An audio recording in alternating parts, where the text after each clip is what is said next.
আসসালামু আলাইকুম এভরিওয়ান, সবাই কেমন আছেন? আমি আলহামদুলিল্লাহ ভালো আছি। আজকে একটি নতুন রেসিপি নিয়ে হাজির হলাম।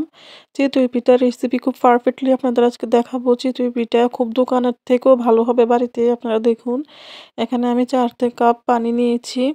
৪ কাপ পানি আমি এবার চুলায় বসিয়ে আমি এখানে গরম করব ৩ থেকে ৪ মিনিট। এই যে এখানে আমি চালের গুঁড়া নিয়ে নিয়েছি। এখানে আমি পানিটা ২ টা ডেকে ভাগ করে নিয়েছি যাতে লাগলে পরে দিতে পারি। এখানে আমি ৫ ডগিমালা দিয়ে ৫ ডগিমালা চালের গুঁড়া দিয়েছি। আপনারা আপনাদের পরিমাণ মতো দিবেন। খোলা পিঠার আসল যে জিনিসটা হচ্ছে সেটা হচ্ছে কাইটা ঠিকমতো করা।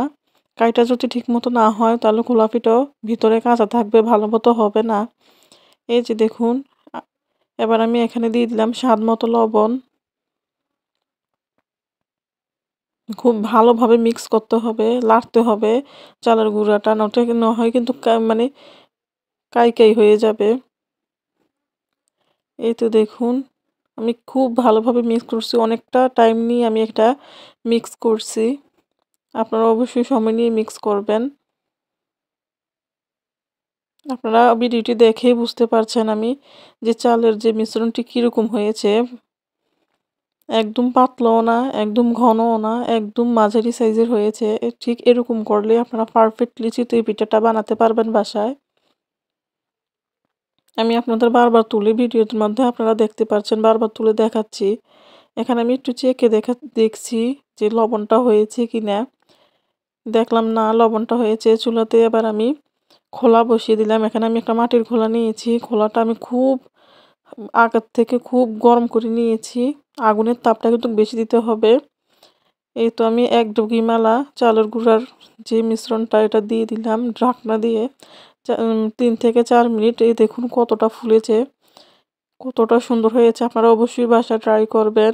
পারফেক্টলি এরকমভাবেই পারবেন যদি আমার ভিডিওটি আপনারা ফলো করেন। মাঝখান দিয়ে বলি, রুবিস রেসিপি চ্যানেলটি সবাই সাবস্ক্রাইব করবেন, শেয়ার করবেন, কমেন্ট করবেন। অবশ্যই জানাবেন আমার ভিডিওগুলো আপনাদের কেমন লাগে এবং বাসায় অবশ্যই ট্রাই করবেন। এই তো চিতই পিঠা আমি একটা বানিয়েছি, আপনাদেরকে আমি আবার কাইটা বারবার দেখিয়ে দিচ্ছি কাইটা আমার কেমন হয়েছে। আমরা যেহেতু গ্রামে থাকি, আমি রাত্রে চিতই পিঠাটা বানাচ্ছিলাম, তাই জন্য ভিডিওটা একটু অন্ধকার বা ঝাপসা দেখা যাচ্ছে। দিনে বানালে হয়তো অন্যরকম লাগতো। এই রাতের কারণে ভিডিওটা কিছুটা ঝাপসা দেখা যাচ্ছে, মানে অন্ধকার দেখা যাচ্ছে। আমি আরেকটি পিঠা আপনাদেরকে বানিয়ে দেখাচ্ছি কতটা সুন্দর হচ্ছে পিঠাগুলা। চিতই পিঠা কার কার পছন্দের অবশ্যই কমেন্ট করে জানাবেন। কম বেশ সবারই শীতকালে পিঠা পছন্দ। ভাপা পিঠা, খোলা পিঠা, আমরা এটাকে খোলা পিঠাও বলি। অনেকে চিতই পিঠা বলে, কিন্তু আমাদের গ্রামের ভাষায় এটাকে আমরা খোলা পিঠাই বলি। এই তো তৈরি হয়ে গেল খোলা পিঠা, মানে চিতই পিঠা। আপনারা অবশ্যই বাসায় ট্রাই করবেন এবং আমার ভিডিওটি কেমন লাগলো অবশ্যই জানাবেন। ভিডিওটি দেখার জন্য সবাইকে ধন্যবাদ। আল্লাহ হাফেজ।